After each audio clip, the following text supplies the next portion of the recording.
Speaking of homophobes, that was Donna Summer. Okay, we're back. So, thought I'd play a little 70s music just because I felt like it.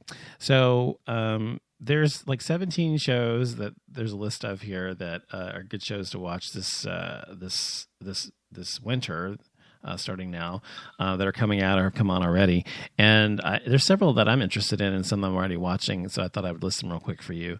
One is Empire, and I heard about this show. I saw a clip from it. It looks really, really good. And it's about, it's a musical. Basically, it's a drama, but it's a musical about the head of a hip-hop label and his family.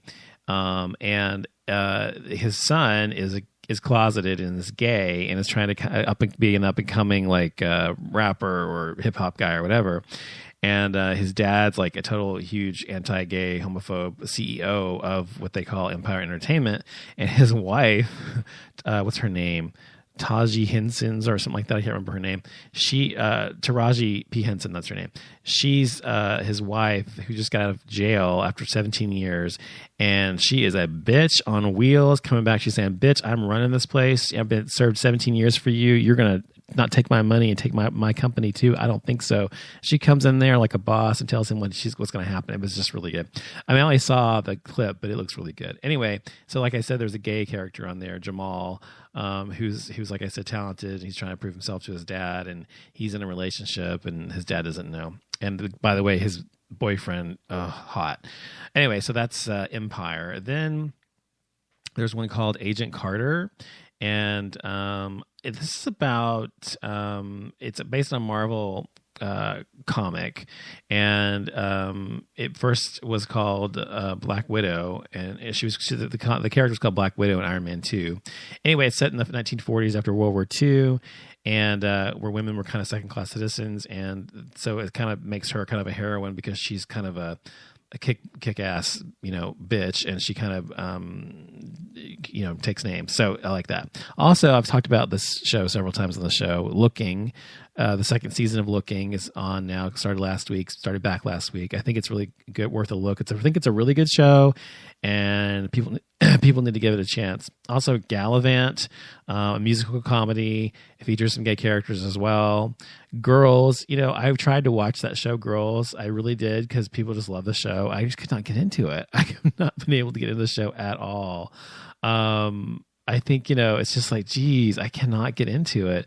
But there's a gay character on there this season as well. Also, previously, there was gay characters on there. Andrew Reynolds is on there before as Elijah. And so that's another one. Archer, the show, the cartoon, which is really funny. I've seen it several times as a bisexual character on there. Then there's Glee, which I did watch last week's 2-hour return tonight. We did. And, it's been kind of boring. The second half of last season, I didn't watch all of it because it was so boring. But it seems like, it's the last 13 episodes, so I definitely have to watch it. And it looks like it's worth it. So, what's his name? Oh my God. Kurt and Blaine are not together right now. And so you have to see if they're going to get back together because I love them. And then there's House of Cards, which is a fucking amazing show. If you've never seen House of Cards, watch it from the first episode. Don't start in the middle, but watch it from the very first episode. It's got Kevin Spacey in it. It also has, what's her name? Robin Wright Penn as his wife, and it is a fucking amazing show. I just cannot tell you. You hate the guy. I mean, he's a horrible person, but you still can't stop watching this show. His wife is horrible too, by the way, but you cannot stop watching this show. And plus, he's bisexual. And so he's basically the first bisexual president. And then there's Game of Thrones, they say, is good to watch, which I am not into at all. I tried to watch it. It just was not my thing at all. But it does have a lot of sex scenes where gay men and stuff are in it. So that's good for you if you like that stuff. Pretty Little Liars is back for season 5. And The Fosters, which I've heard is a really good show as well, which has, what's her name? Isn't The Fosters the one that has Rosie O'Donnell in it? I think that's that one. But anyway, that's supposed to be a good show as well. And of course, RuPaul's Drag Race, which who doesn't like that show? If you don't like drag queens, I don't know what's wrong with you. Broad City on Comedy Central. I haven't seen this yet, but it's supposed to be really good. It's about lesbians or whatever. I might check that out. Sirens season 2 on USA. Also features a gay guy who's very openly gay and a cop. And then, of course, Downton Abbey, which I watched and love ever since. And it's got some gay people on it. Of course, it's always had Robert James Collier, who plays Thomas, on there, who was evil. iZombie, actually, on the CW. No, thank you. Orphan Black is the last one they're listing as a must-see for this season. So you might want to check some of those out if you like TV like I do, because some of those are definitely worth it. Before I go, I want to tell you quickly about the gay twins who came out on, I think it was on Huffington Post, maybe. It was all over the place, but I think Huffington Post was had it on there.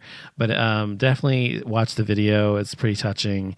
They come out, the gay twins, they come out gorgeous, by the way, gorgeous men, gorgeous gay twins, probably like 20 years old or something.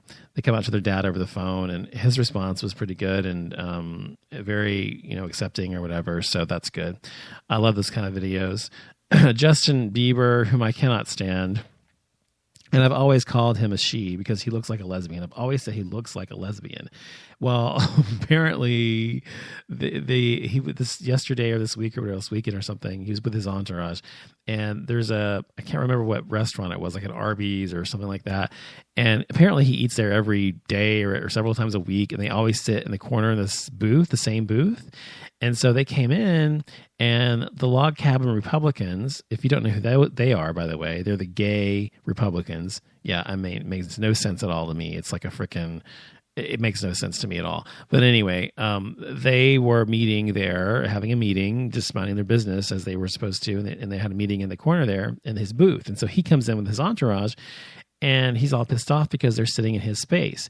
And so he, instead of just going and finding another place to sit, he goes and sits right in front of them, across from them, and stares at them the whole time, and then starts pouting basically. And the one guy looked up and he saw him, and he didn't know who he was. He thought he was a lesbian. And they all thought he was a girl. He said, "Looked like a lesbian." They say he looked like Miley Cyrus with shorter hair. And I was like, "Oh my God, that's so funny." Anyway, and he gets all pissed off or whatever. And tells the manager, and then they tell him that they have to move, and the guys are like, "No, we're not moving. Fuck you," whatever.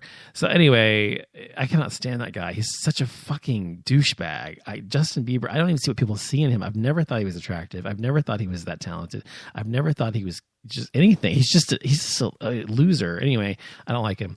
Matt Bomer, however, whom I love and think is drop dead gorgeous, and is from Texas, by the way, is going to play, I may have talked about this on the show the other day, if I did, forgive me, but he's going to play Montgomery Clift, who is my all-time favorite male silver screen star. He's dead, of course, but he was gay, and openly gay, not publicly, but openly, like within his life, within Hollywood or whatever. And was best friends with Elizabeth Taylor. I mean, like really best friends, like close. Like they would have been married if he weren't gay. And she tried to turn him, but it didn't work. But he had a tragic life. And I read two of his biographies years ago in 2001. I still have the books. And when I got my dog in 2001, I named him Monty after Montgomery Clift because I just adore him. Anyway, he's playing his tragic story and what happened to him.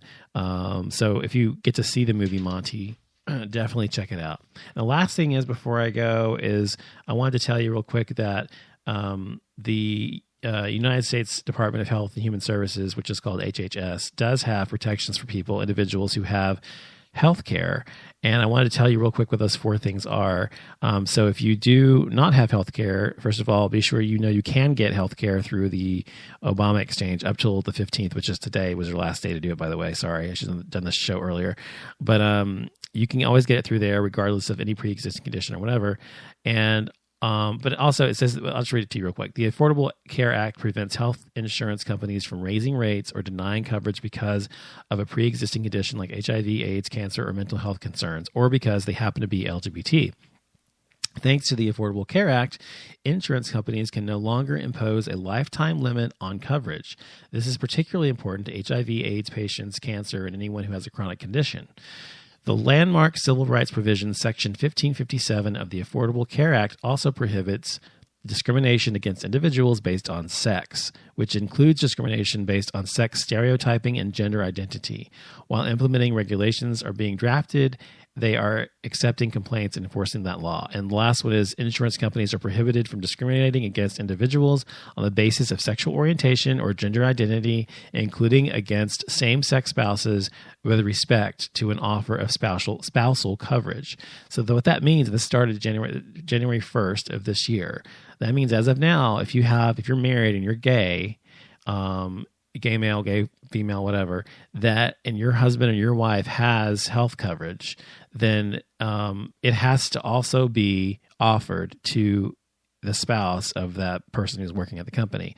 It has to be available and offered to them as well, just like it would be to any opposite sex couple. And it doesn't matter what state you live in. This is a federal law. This applies across the board. So if you don't have health insurance, but your partner does, you can get it because it is now the law as of January 1st of this year that your company has to offer it. So check into that if you don't. So I just want to give you that information. Hope it's helpful to some people this year, and hope you will come back tomorrow for the next show number 14 of 2015. I'll be back then. I want to thank you for listening and for tweeting. I'll be back then, and talk to you later. Thanks. Good night.